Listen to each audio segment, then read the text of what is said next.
Out of the Blue, proudly brought to you by San Remo. Another surprise!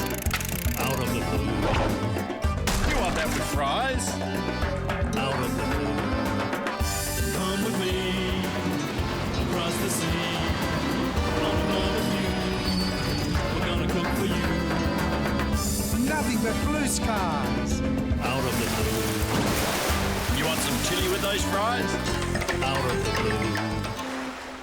Hey, Michael, here we are.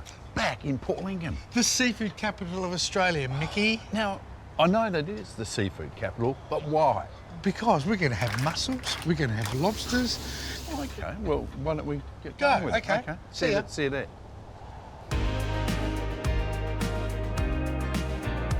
Michael, tell us about Port Lincoln. The Port Lincoln you know. Well, what I know, Mickey, it's the seafood home and the seafood capital of Australia. It's got every fishery that you can imagine, all the aquaculture's here, and it has the largest quoted fishery in Australia of sardines, which is well over 40,000 tonne. Michael, going back 50 years ago, what sort of people sort of settled here? I would have been a lot of migrants, Mickey, a lot of Italians that originally came from Ulladulla, like the Pugliese, a lot of Croatians that came here because of the fishery.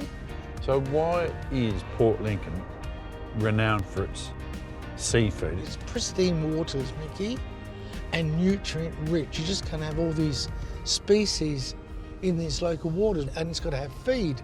So the upwellings of the Southern Ocean, so rich in nutrients, feed all the waterways around here. And there's a lot of protected bays, so, you know, in bad weather, the fishermen can still fish. A great local attraction here in Lincoln is the Axos Stenros Museum, dedicated to the Finnish ship carpenter and his love of boat building. Brian, I've travelled the world and visiting maritime museums, but this collection of maritime history is incredible. Yeah, we're real proud of it, Michael. It's, as I say, it's mostly all local. It's keeping the history of the town and the fishing industry. Everyone that goes through here says it's the best they've ever seen. And what brought Axel to Port Lincoln from Finland? Well, he came out on the Olive Bank on a grain ship, and on his second visit, he decided to stay.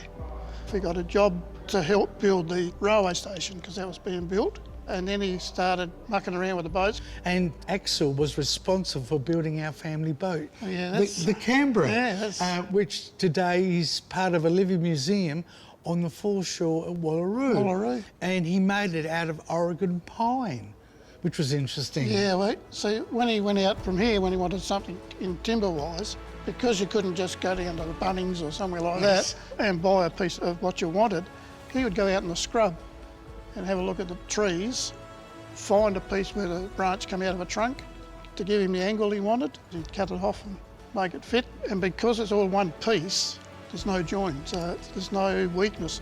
And what sort of boat design did he create for these waters? Mainly fishing boats, but he did do a few bigger ones. That's his original dinghy, that little one there. Brian, how many boats do you have here? I would say roughly around 30. 30. And all been fully restored? All restored, yep. Well, thank you so much, and you are to be congratulated for what you've done in preserving the history, and especially the fishing history, that makes Port Lincoln what it is today. After the break, we check out some local mussels, then have a local chef cook them up for us.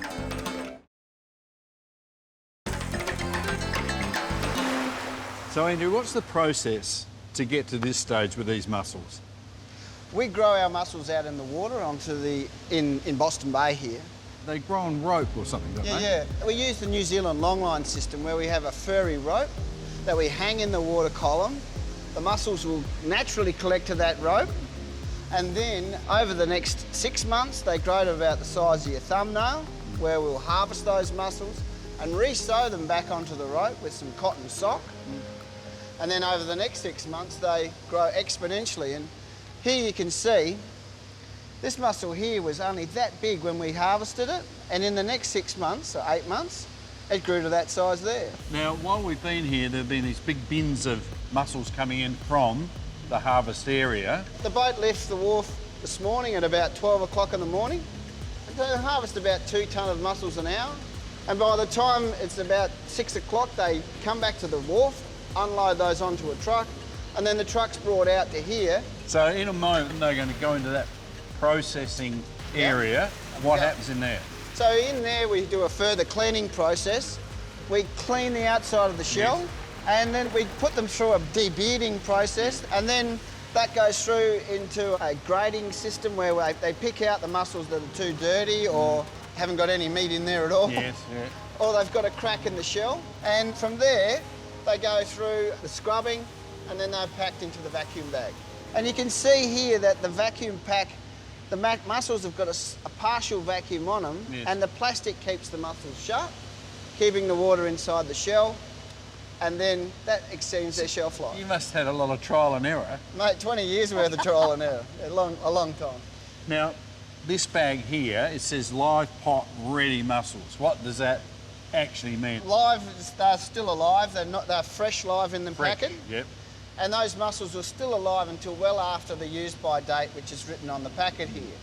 Pot ready, meaning we've pulled the beard out and they're ready to open the pack and pour them straight into the pot and cooking them like that. So, $64 million question. How do you like cooking them? The best way is to steam your mussels, discard the liquor, heat some olive oil up, put a couple of cloves of chopped garlic in there, infuse the olive oil with the garlic, put my mussels in there with a handful of parsley and some chopped chilli, heat the mussels through and serve. Hey Andrew, thank you for that. It's a great story of freshness and a really good South Australian local product. It is. Well done. Thanks, man. Hey Mickey, we couldn't have come to Port Lincoln without me taking you to Deljo's. What's Deljo's? It's an Italian restaurant on the Esplanade here in Port Lincoln. Yes. They specialise in local seafood, and Kris, the owner, is going to cook us a special mussel dish, the house dish. Well, what are we standing here for? Come on. Okay.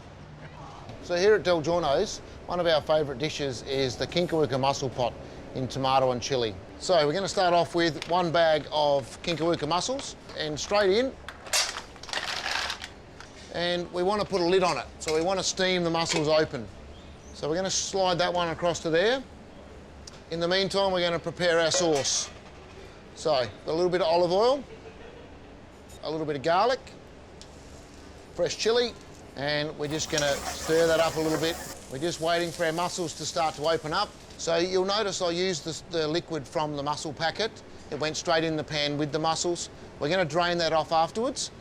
Because the mussels are going to release a lot of water.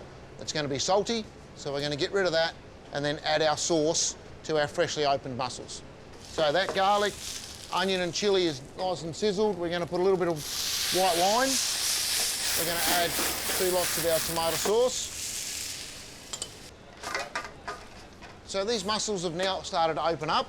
Now we want to get rid of that water, so we're going to tip it straight into that pot. You can see there's quite a bit in there. And then we grab our tomato and chilli sauce and we pour that straight over the top. And then give it a little toss. So we're just going to go straight into our pot. Put the lid on. That sits straight onto our plate. We have a nice bit of toasted ciabatta bread that goes with it. So there we go, the Kinkawuka mussel pot with tomato and chilli from Deljo's. Hello, There we go, gentlemen. How are we? Hello. We have some Kinkawuka mussel pot. Would you like to try some? I think we'd like, very much so. This is a tomato-based... tomato and chilli and white wine. Wonderful. What do you do if you get a mussel that's not open? With the Port Lincoln blue mussels, you can open them up. Get a knife into it, there you open them up, heard it. and eat them. It will not make you sick. No. And they are beautiful. It's look at amazing this. how many mussels are thrown away. Oh, my because no one God. explains it like you just explained it. Yeah. They're So really- they're a naturally grown mussel, straight out in the ocean. So they don't make you sick if they're closed. Oh, thank you, Kris. Beautiful. No worries. Thanks, gentlemen. Don't go away. After the break, we've got South Australian lobster.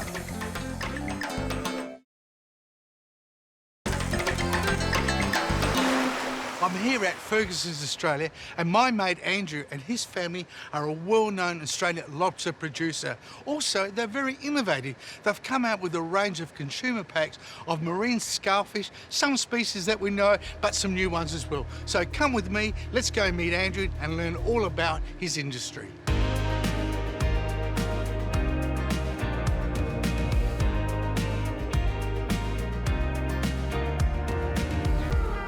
Andrew, you used to be a lobster fisherman down the southern and northern zone, and now you become a seafood processor. What made you adapt? In the days of my fishing career, we had trouble selling larger lobsters at different times, and I thought there must be a better way of portioning or making a different product out of these larger lobsters. We were lucky enough to get a grant, and we did some research, and the medallions came along after that. And you won a major world award at the Brussels Seafood Show for your medallions. Yes, that was a bit of a shock being up there on a world stage receiving that award, but it did open up some markets in Europe, south of France and whatnot, so it was very good in those days. And what makes a South Australian rock lobster so special, and why does the market chase them? The colour, nice dark red colour, and succulent meat, and actually I think they are the most revered lobster, safe to say, in the world. We're going to show you two methods of how to prepare your lobster. So to cut it in halves, to put it in the shell, and Andrew gave me a special knife. I reckon that'll do a 4 kilo lobster. So the first cut into the thorax, bring your knife down, and a serrated edge knife is a lot better because it cuts a lot easier. And then cut between the two horns, turn it around, and by holding the tail, you're going to get an even cut. There you have it, and then you take out the intestinal tract and don't wash it. That's the mustard that's highly prized, that's used for a sauce. So just get a paper towel, just give it a wipe, and then it's so easy, once you've cut it, to take the tail out, hold it, peel it away, and then you can cut it up into medallions, put it back in the shell for presentation. There's your half lobster. And if you don't have Andrew's special knife, just use your bread knife. As long as it's got a firm blade and you've got a very secure board. I've got paper here or Wettex to stop your broadside. And that way you won't cut your finger. Now, the next one is I'm going to show you how to reassemble the crayfish. So get a knife with a short blade, cut it around. There's so much meat. There's about a third of the meat in the actual head. So do that, give it a bit of a twist, and look at all that meat. That is fantastic. And then we're going to take the tail meat out. So just get that knife, just cut along here, or a pair of scissors. Remove the membrane, peel away the meat that's going to come out. Then we're going to reassemble the tail, and then what we'll do with that knife, just do a cut here. As you can see the vein, and that's all it is. That's the only thing you waste. And then we're going to cut it in halves, and then we're just going to cut it into medallions. You can see where the shells are, and use that as a guide to cut your medallions. And reassemble it. There you are, the two ways of preparing lobster.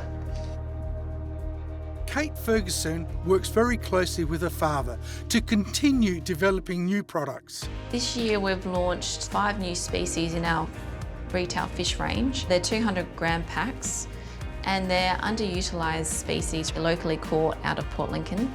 Boarfish, knife jaw, red gurnard, latchet and John Dory, and they're all white-fleshed fillets that are very mild tasting and no skin on, and they're perfect for fish and chips. They're cheaper varieties of fish that are very sustainable. Fergusons are a great South Australian seafood company that continue to impress me with their products. I can't wait to cook up one of their tasty lobsters with my mate. After the break, our delicious lobster and pasta recipe. Mickey, while we're at Fergusons, I showed you how to prepare a lobster, how to cut it in Yes, halves. you did. Now, show you how to extract the meat, because there is so much meat in the legs. Now, that's the horn, and that's how much meat is in the horn. That's a lot, isn't it? Yeah, Would and- people throw that away though, wouldn't they? They would, because I think, oh, it's prickly, but just get a pair of Yeah. nutcrackers and do it. Also, as you can see, there's what they call the knuckle and the meat. So if you break that away, right, remove What's the in there? shell, I'll show you how much meat. Would that taste all right, you think? Mickey, I'm going to let you try. Just let me, just a little taste. Look at that, just before he does devour it, Oh. empty, Look. right? How much meat? And then, look at the meat. Now, Mickey, that's a 1.5 kilo lobster, about $100 retail value of the lobster. We're going to use half the lobster, which is only $50, and 4 people, $12.50. That- Pasta's what, a couple of dollars? Seriously, Yeah. that's fish and chip Yeah. price, isn't it? It is, and it's only 25 minutes to prepare it. So Now, Michael, that one other thing too, that's already cooked though. it's already cooked. Doesn't Yeah. matter cooking it again? No, because we're just going to warm it through. So I'm going to cut this up into medallions, very Look small at that. medallions. Look at that pure. Oh, Michael, it's sort of like for special occasions. It is, but it doesn't need to be. As we said, it's only $12.50, and in half an hour you have got the best meal, fresh food. Let's talk There we into are. it. There. Now, I All right. need some butter, Butter, there we are. and Butter. some oil, Splash of and oil. we use oil with our butter so the butter won't brown. So, Mickey, garlic. Well, garlic, I've sliced it up very finely. The chilli, of course, it was a Yeah. long chilli, not too hot, but you need a bit of a You do. fire. All right, Mickey, Right. I'm going to put that in because by the time that warms through, I don't want to overcook the garlic and all that. It smells A bit of- amazing, it really Oh. does. Here we go, Mickey. Wine, Yeah, wine, put the wine how in. much, say when? A bit more, because that'll evaporate. Oh, that's it. Right, Oh, look at that, I think Mickey. might have some of that after. All right, put in the pasta, Now you tell me when. a 'cause little we've bit at got- a time. Yep. The recommendation is about 100 grams of pasta. You reckon a bit more? Oh, absolutely. Now, a bit of pepper and salt, or Yeah, if you can put some Yeah. pepper. Can I have the tongs? you have the tongs. So I can work the Hey, pasta this is through. great teamwork, right? I know, you seen it good? Look at that. Say when. Yep, keep going. I love it. I want to see colour. We got colour.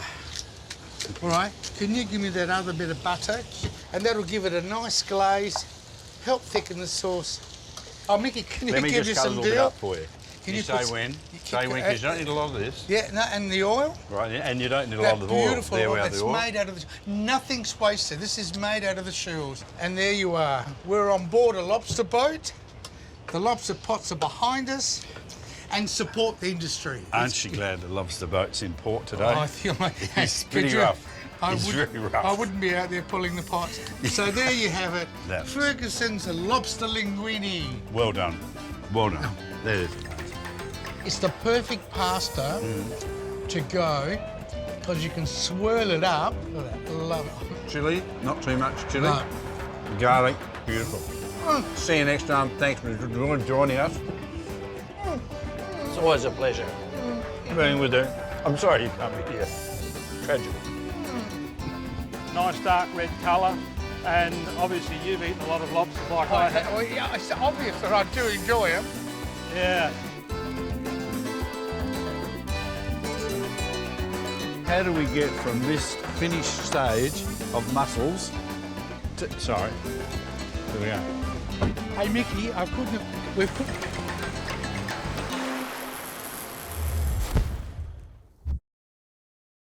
Out of the Blue, proudly brought to you by San Remo.